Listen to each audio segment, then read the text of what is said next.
नमस्कार दोस्तों, बात करते हैं आज 19 जून 2020 की ताज़ा खबरों की। आज की बड़ी खबरों को शुरू करने से पहले जिन्होंने चैनल को सब्सक्राइब नहीं किया, जल्दी जाकर चैनल को सब्सक्राइब जरूर कर लें ताकि कोई सरकारी ऐलान होता है या फिर कोई बड़ी खबर आती है तो उसकी नोटिफिकेशन आप तक पहुंच जाया करेगी।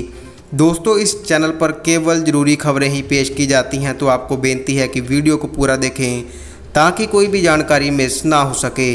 अब बात करते हैं आज के मुख्य समाचारों की, जहां पर पहली बड़ी खबर है सीमा पर हिंसा के बीच लद्दाख एमपी का बयान, बोले लातों के भूत बातों से नहीं मानते। परेश रावल की अमेजॉन फ्लिपकार्ट से अपील, सोशल मीडिया पर हो रही तारीफ। लद्दाख हिंसा के बाद से हमारे कितने जवान लापता हैं, एमईए ने दिया जवाब। पीएनबी से धोखाधड़ी मामले में 9 लोगों के खिलाफ केस दर्ज, 5 जगहों पर सीबीआई की छापेमारी। दिल्ली में तेजी से बढ़ रही कोरोना मृतकों की संख्या, नगर निगम को लेना पड़ा ये बड़ा फैसला। सरकार का चीनी कंपनी पर सख्त एक्शन, रेलवे ने खत्म किया 471 करोड़ रुपए का करार। 41 कोयला खदानों की नीलामी पर अमित शाह बोले 2.8 लाख से भी ज़्यादा नौकरियां के अवसर बनेंगे। दिल्ली सरकार से नाराज हुआ हाईकोर्ट, भूकंप की तैयारियों को लेकर मांगा था जवाब। अब रेलवे से चीनी कंपनियों को बाहर करने की तैयारी, ठेके रद्द करने की प्रक्रिया शुरू। दुनिया का चौथा सबसे संक्रमित देश बना भारत, जानिए कोरोना से कितने हजार की हुई मौत। दोस्तों, ये थी आज की बड़ी खबरें। अब बात कर लेते हैं विस्तार से, जहां पर पहली बड़ी खबर है गलवान घाटी में सोमवार रात जो घटना घटी, उसके बाद में देश में चीन के खिलाफ भारी आक्रोश है। चीनी सामान के बहिष्कार की मांग तेजी से हो गई है। लद्दाख लोकसभा सीट से भारतीय जनता पार्टी के सांसद जमयाग सेरिंग नामग्याल का कहना है कि चीन अब बातों से मानने वाला नहीं है, उसके खिलाफ हमें सख्त कदम उठाने होंगे। सांसद ने ट्वीट किया, लातों के भूत बातों से नहीं मानते। उनके इस ट्वीट के समर्थन में ट्विटर यूजर्स ने चीन के खिलाफ जमकर अपनी भड़ास निकाली।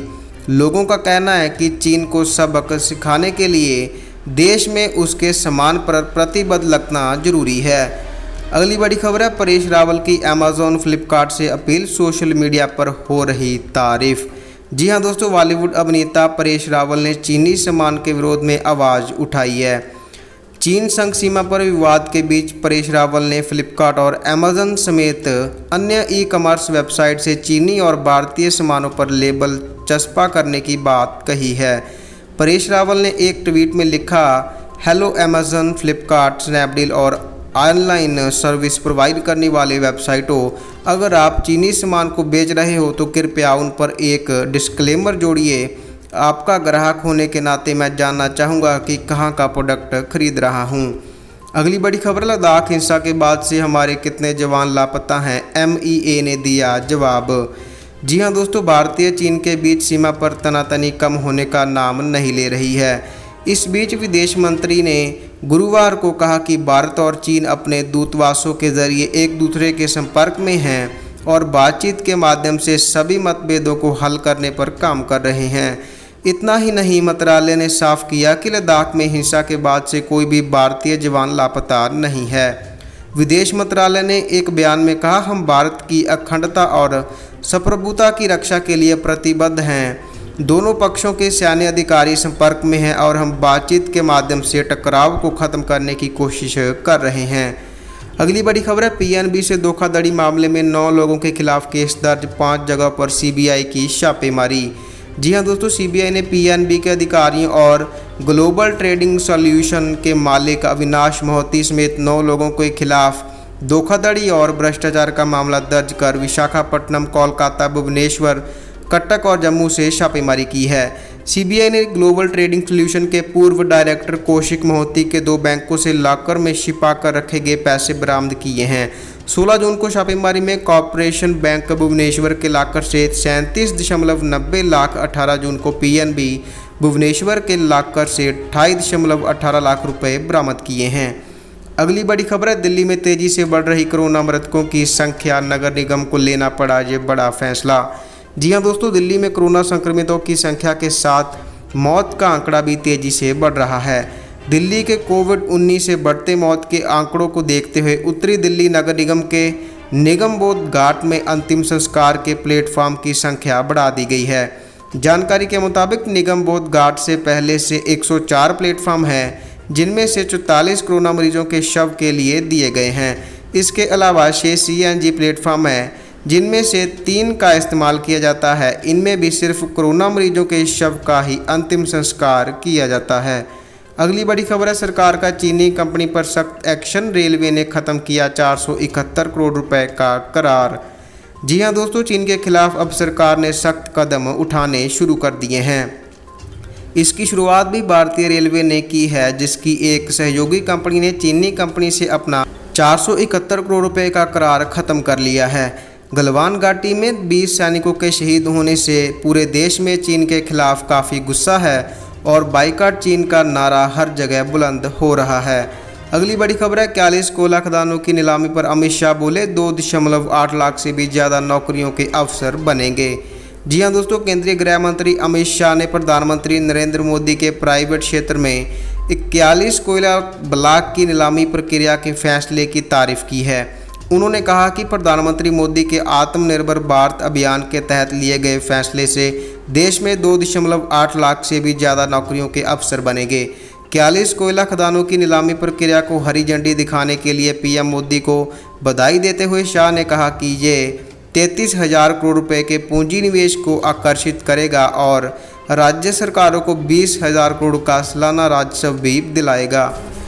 अगली बड़ी खबर है, दिल्ली सरकार से नाराज हुआ हाई कोर्ट, भूकंप की तैयारियों को लेकर मांगा था जवाब।